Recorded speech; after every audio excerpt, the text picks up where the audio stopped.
Selamat datang di Beetle Channel, semoga kita bahagia. Jangan lupa subscribe, like, komen dan share agar channel ini semakin berkembang. Terima kasih. Novel Gunho Ghost Story. Bab 41. Kukira kantormu ada di kota Soho. Oh, kemarin kami menangani kasus sebuah perusahaan yang akan memulai proses kurator pengadilannya. Saya harus bekerja di sini sampai jam 10 malam dan saya tidak akan berada di Seoul untuk sementara waktu. Oh begitu, jika Anda perlu menemui saya dalam waktu dekat, mengapa Anda tidak datang ke kota Anseong? Saya sendirian di gudang perusahaan. Sebuah gudang. Gunho tidak mengerti mengapa manajer kantor itu berada di gudang perusahaan sendirian. Tentu, saya bisa datang ke kota Anseong. Saya akan berada di sini. Nama perusahaannya adalah BC Teksogang. Gunho ingin bertemu manajer kantor ini secepat dia bisa. Dia ingin tahu tentang situasi Mulpasaneop dan dia juga harus belajar lebih banyak tentang penerimaan pengadilan. Dia memasukkan alamat BC Teksogang ke navigator GPS sebelum menuju ke kota Anseong. Bahkan dengan bantuan navigator GPS, Gunho sempat tersesat dan sering mengembara sebelum akhirnya bisa menemukan pabrik BC Teksogang, Anjrit. Itu tepat di depan hidungku. Gunho melaju ke halaman perusahaan. Ada kantor satpam tanpa satpam. Beberapa pekerja berseragam juga berjalan ke sana kemari. Gunho menelepon manajer kantor. Di mana kamu? Aku sedang di depan pabrik sekarang. Dari pintu masuk utama ke pabrik, apakah Anda melihat bangunan penyimpanan kecil di belakang pabrik utama? Ya, aku melihatnya. Saya di dalam gedung itu. Begitu Anda memasuki gedung penyimpanan, Anda akan melihat tempat dengan layar pembatas. Saya di sana. Gunho menggerutu, apa yang dia lakukan di gudang itu.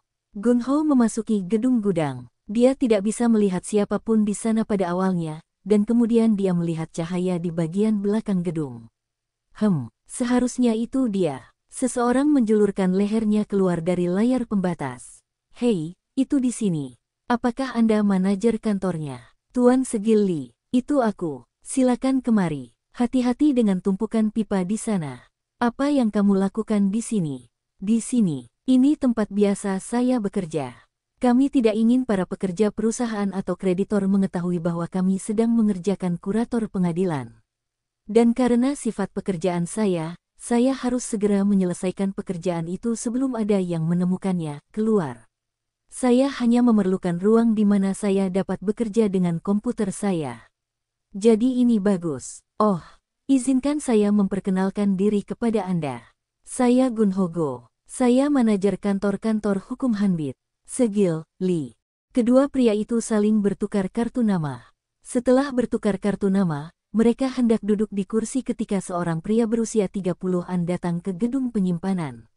Dia mengenakan seragam, dia mungkin adalah karyawan perusahaan ini. Apakah kamu membawa STNK? Ya, saya lakukan. 7 di antaranya, termasuk truk forklift. Ya, saya lakukan. Mengapa kamu tidak meletakkan kertas-kertas itu di atas meja? Aku akan memeriksanya nanti karena aku punya tamu di sini sekarang. Oke, pekerja itu keluar dari gedung penyimpanan setelah meletakkan kertas-kertas itu di atas meja. Dia tampak kelelahan. Dia tampak sangat lelah.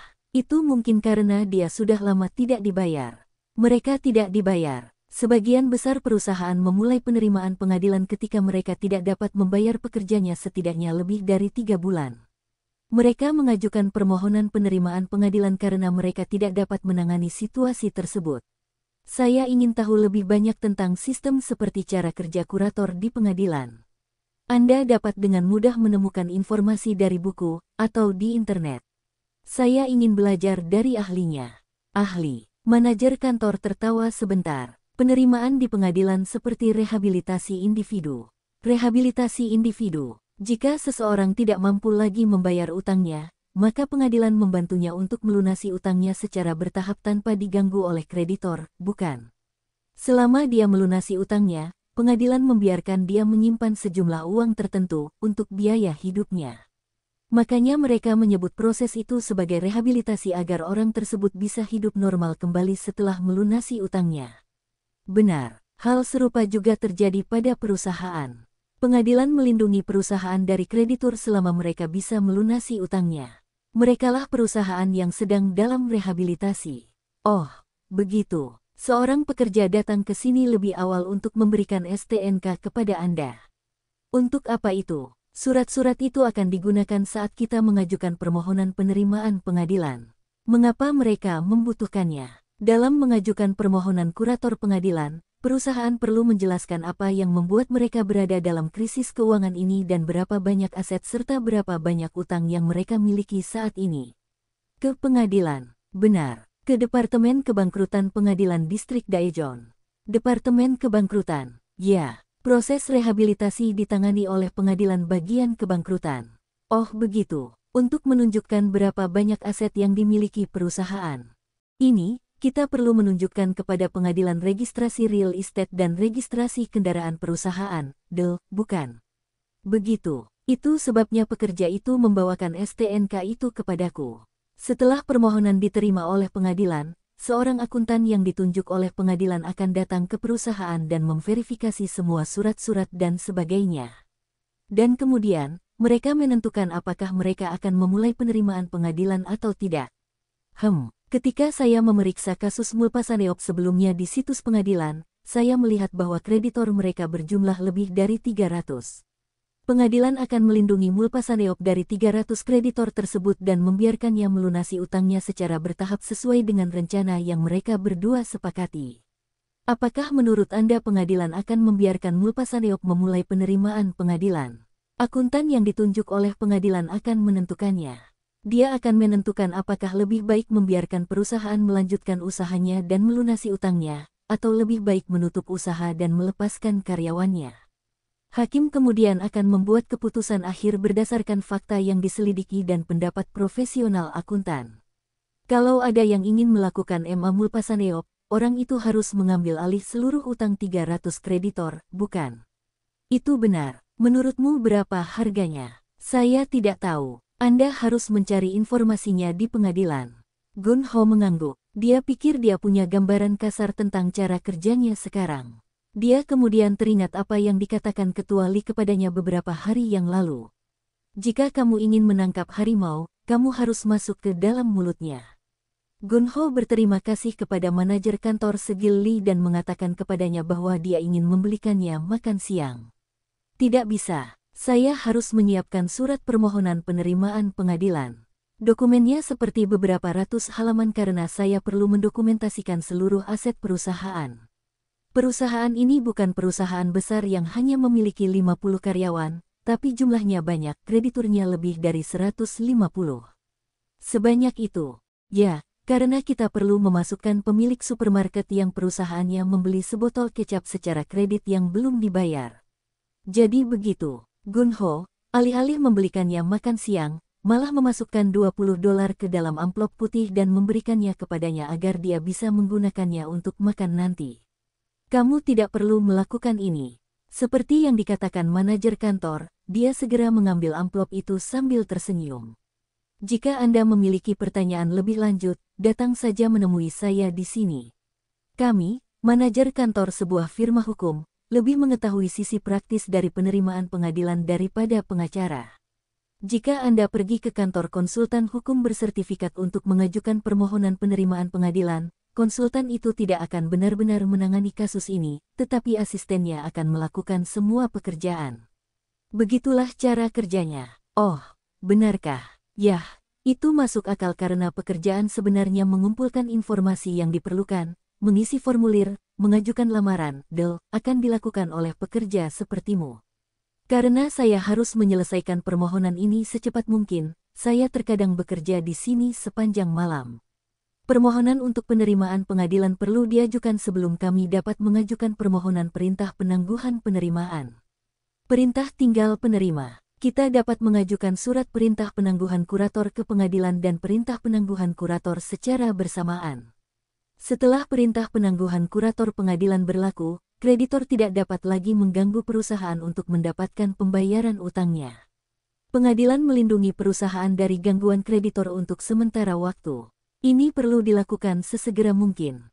Oh, begitu. Baiklah, kurasa sebaiknya aku tidak menyita waktumu terlalu banyak.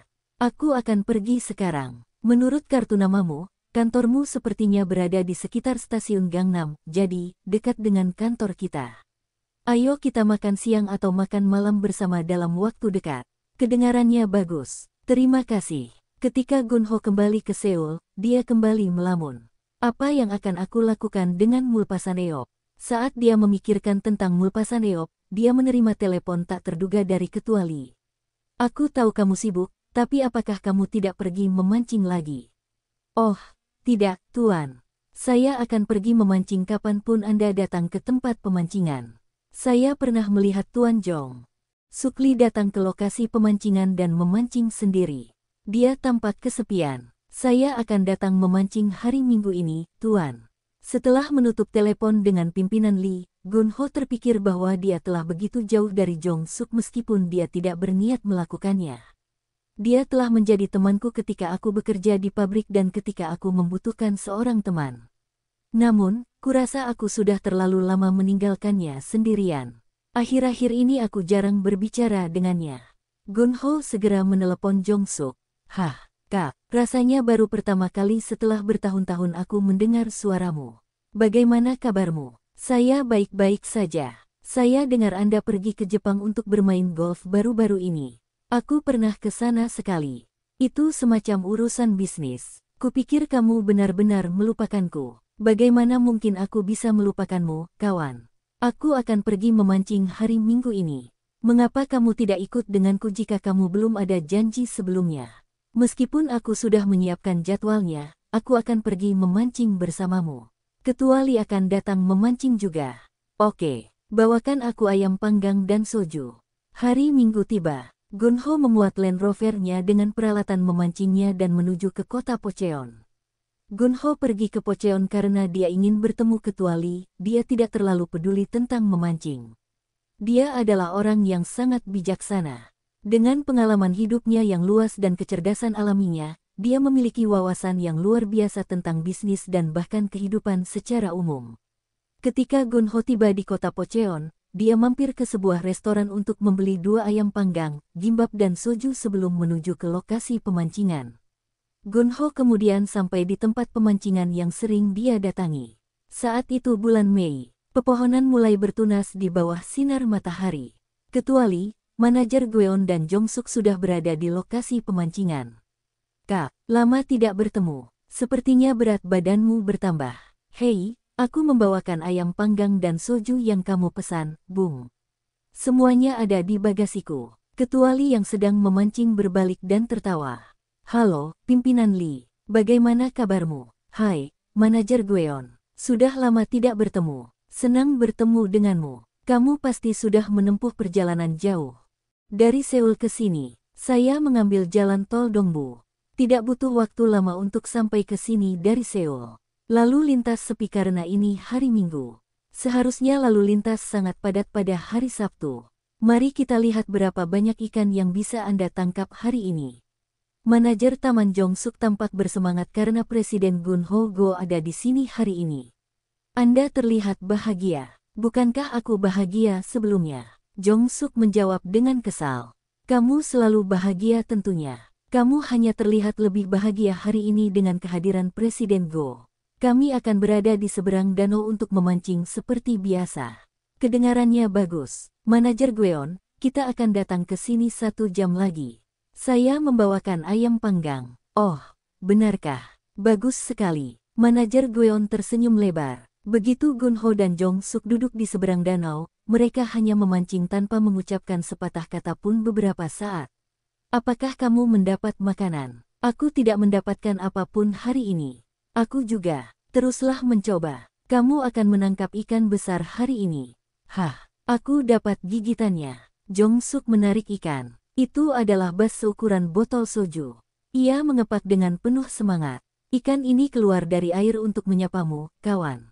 1 jam berlalu, Gunho masih belum menangkap ikan apapun. Jong Suk, sebaliknya, sudah menangkap 2 ikan. Saya kira Anda telah banyak berlatih memancing selama saya tidak ada. Itu hanya keberuntungan. Keberuntungan juga membantu menghasilkan uang. Kamu benar, keberuntungan adalah salah satu unsur penting dalam banyak hal. Kurasa aku juga beruntung dalam menghasilkan uang. Kak, kok keberuntungan itu tidak datang kepadaku? Haha, seseorang akan mendapatkan peluang yang sangat penting 3 kali dalam hidupnya.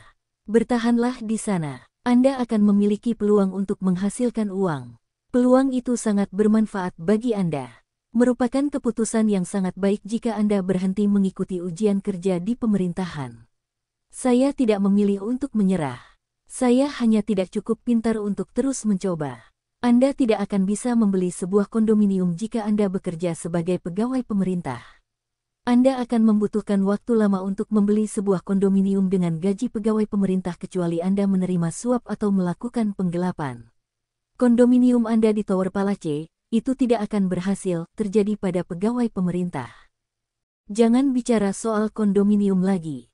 Fokus saja memancing. Kak, bukankah kamu sudah memberitahu manajer Gweon bahwa kamu akan datang ke pihak mereka setelah 1 jam?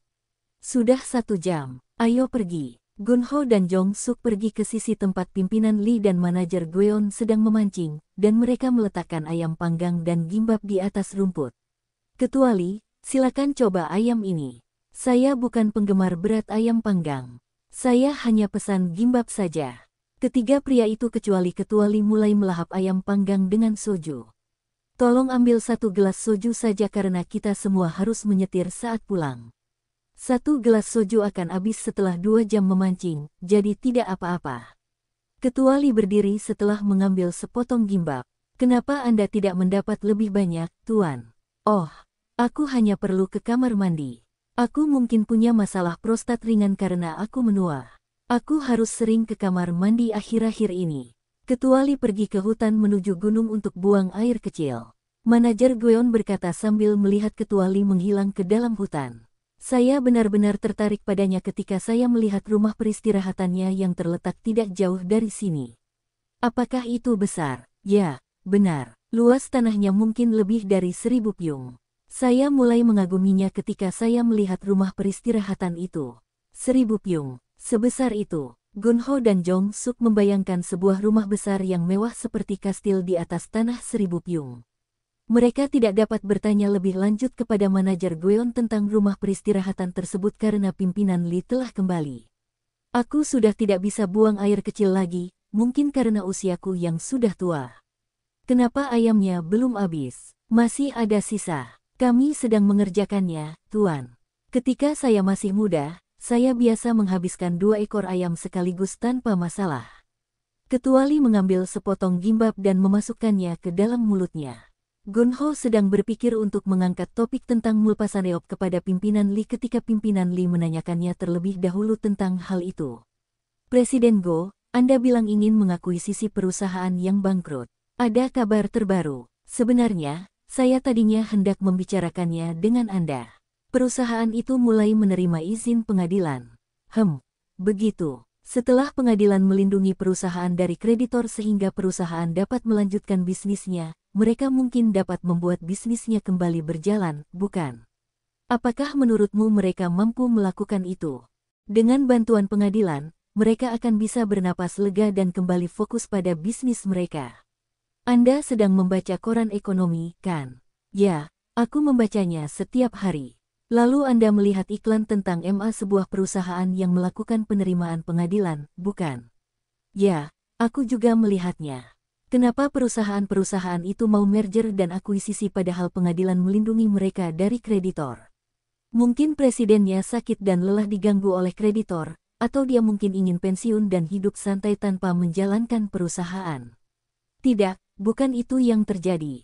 Ketua Lee menggelengkan kepalanya. Itu karena menjual perusahaan lebih berharga daripada mempertahankan perusahaan. Jong Suk yang sedang makan sayap ayam dengan sedikit garam bertanya, apa maksudnya, Tuan? Presiden Gunho Go, mengapa Anda tidak menjelaskan kepadanya? Gunho sedang memikirkan bagaimana dia bisa menjelaskannya sedemikian rupa sehingga Jong Suk mudah dipahami ketika ketua terus berbicara. Apa nama perusahaan yang bangkrut? Ini Mulpasaneop, Tuan. Benar. Apakah Anda memperhatikan dengan cermat pendapatan penjualan mereka? Perusahaan tidak lagi menghasilkan pendapatan. Saya pikir itu karena hutang mereka. Ketua Lee mendecakkan lidahnya. Aku sudah bilang padamu untuk belajar akuntansi 5 tahun lalu ketika kita bertemu di tempat pemancingan ini. Apa yang kamu lihat di laporan keuangan mereka? Mulpasaneop tidak akan bisa menghasilkan pendapatan bahkan tanpa membayar utangnya. Bahan bakunya juga merugikan mereka banyak. Profitabilitas mereka terlalu rendah. Artinya, meskipun saya bisa mengakuisisi perusahaan itu, saya harus melakukan sesuatu yang inovatif untuk mengubah cara mereka menjalankan bisnis secara radikal. Benar, jika tidak bisa meningkatkan penjualan, Anda harus menurunkan biaya tenaga kerja atau mencari bahan baku alternatif agar bisa bersaing di pasar. Tapi perusahaan itu punya piutang yang tinggi. Bukankah itu berarti mereka masih menjual banyak produk, hanya saja produk itu belum dibayar oleh pelanggannya? Jadi, piutang itu adalah aset mereka, bukan mereka. Kamu bodoh. Tidakkah kamu melihat bahwa piutang itu bukan aset nyata? Oh, karena mereka tidak bisa mengurangi utangnya, mereka membiarkan saja piutangnya tetap di sana, dan mereka hanya menumpuk dalam jangka waktu tertentu karena debit harus sama dengan kredit. Sekarang kamu sedang berbicara, Jong-suk berkata dengan cemberut, aku sama sekali tidak mengerti apa yang kamu bicarakan. Aku akan terus memakan ayamnya. Manajer Gweon menambahkan apa yang dikatakan Jong-suk, haha. Saya bersama Anda, Tuan Jong-suk Lee. Ayo makan saja. Ketua Lee tersenyum. Itu juga salah satu cara untuk menjalani hidup bahagia. Terkadang, kamu membiarkan saja hal-hal yang membuatmu sakit kepala, dengan begitu, kamu bisa menghindari hal-hal menyakitkan dalam hidupmu. Wah, Gunho, menghela nafas panjang. Setelah minum secangkir air, Ketua Lee bertanya pada Gunho, ada apa? Kamu serius ingin mengakuisisi perusahaan itu? Padahal aku sangat menginginkan perusahaan itu, tapi jika presiden tidak mau menjualnya, aku tidak akan bisa memilikinya, bukan? Kalau begitu, kamu bisa membuatnya menjual perusahaan itu. Saya bisa melakukan itu. Anda harus memberinya pemeriksaan realitas. Pemeriksaan kenyataan. Biarkan dia menyadari bahwa semakin lama dia memiliki perusahaan, semakin besar kerugiannya. Gunho tidak sepenuhnya memahami apa yang dikatakan Ketua Lee. Dengar, Tuan Gunho Go. Pimpinan Lee memanggilnya Tuan Gunho baik, bukan Presiden Go kali ini.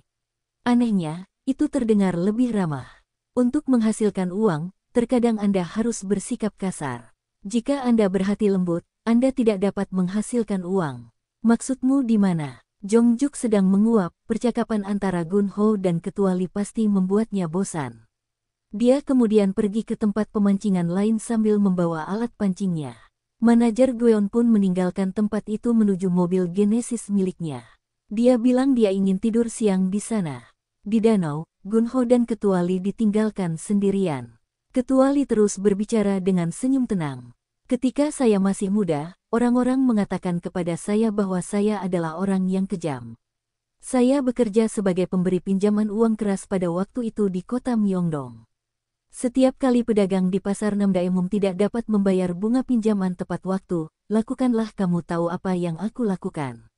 Apakah kamu memarahi mereka? Saya pernah mendatangi salah satu rumah saudagar yang terletak di puncak gunung di daerah Miari, dan mengambil barang-barang rumah tangganya seperti panci penanak nasi.